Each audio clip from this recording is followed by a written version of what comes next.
speaker today is Angel Katchka. The title of her speech is You Too Can Save a Life. It is that time of year when the Adult and Teen Challenge Center in Spokane, Washington does their annual banquet and fundraiser. Many of you will recognize this is a passion for our speaker. The Adult and Teen Challenge Center rescues and restores lives worldwide, offering a 12-month program for sobriety and lifestyle changes. Our speaker will share how you too can save a life. Please welcome Angel Katchka.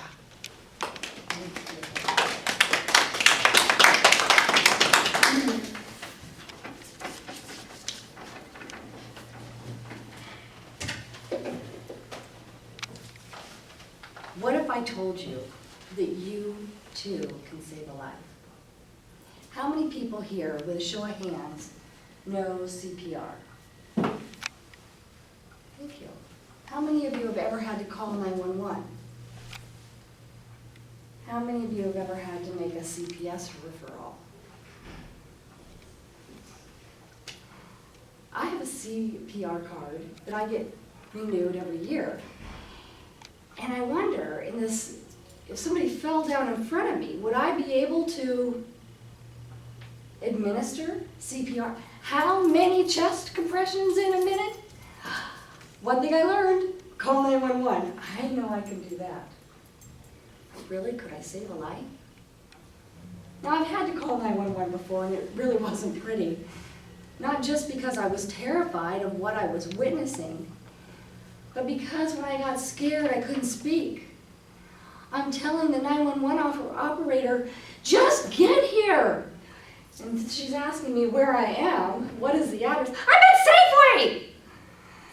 Thankfully, other people had called with the wherewithal to know what Safeway. I don't know the address of the Safeway I shop at. So maybe I don't do so well under pressure of saving a life. I have had to make a CPS referral. And that's always hard too, because you have to wonder, is there really imminent danger? Is this going to be taken seriously? What can you do to save a life? We drive by crisis every day. Every day. I drive home and I see homeless people. I see people on corners hunched over with cardboard signs saying, please help. I can't exit a freeway without seeing someone there with a sign asking for help. I'm approached at gas stations for money. What can I do? Right now, we have a large homeless problem in Snohomish County, King County, and all of Washington. Part of that is because we have a large drug problem. I think it was the winter of 2008, huge snowstorm. And my husband works for the PUD. And he had worked 40 hours straight out in the snow trying to get the power on. I don't know how many times I'd gone to sleep and woke up without him. But I rushed home from work in the middle of the day, stopped by the store to get food to make this big pot of my famous chicken soup. Because I wanted him, he was finally going to get off work, to wake up to this chicken soup. And as I was driving by, there's a woman that I'd passed time and time again who was homeless. She used to sit behind Office Depot on 4th Avenue. Well, when I was at the store, I picked up some dog food. She had a dog, too. Dropped it off, she wasn't there, the dog food, went home, made the soup. And I had it in my mind, big blizzard, lots of snow. Little container, a spoon, a fork, a napkin. She's gonna need that.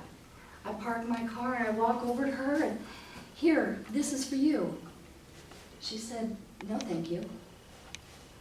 Inconceivable. I have the best chicken soup in the world. She said, no thank you. My mind didn't quite equate that. I said, no, I made this for you. She said, no, thank you. I must have asked more than once because I couldn't understand why she would tell me no. And then she finally said, I don't eat in the middle of the day. There's no facilities. Okay, Well, it's really hot. You can keep your hands warm. And I really wanted to leave her the soup. She wanted no part of it. I walked back to my car with my soup, and I was perplexed. And over the next couple months in the snow, other people had compassion for her too, because they were dropping off bags of dog food, blankets, coats, and next thing you know, this pile was higher than her, wider than her. By spring, the snow had melted, and came the police and evicted her. Because there were a lot of other do-gooders like me trying to help. But you can't help someone who doesn't want help. But I found a place that helps save lives. There's a place called the Adult and Teen Challenge Center. It's a nationwide program. It's a 12-month program. And this program takes people with addiction issues, lifestyle issues that prevent them to being productive in society, and it transforms them. It transforms them into productive members of society. It gives them stable housing, food, shelter, a work program, and then at the end of 12 months, an exit program to re-engage in life. They aren't sitting on the corners with cardboard signs asking for money. I'm asking you for money because you can save a life. You can give a donation to an organization that rebuilds the society's foundation by rescuing and saving these lives. And these guys and these women, they want your help. They'll take your help. I'd ask you today to write your check to the Pacific Northwest Adult and Teen Challenge Center, because you too can save a life.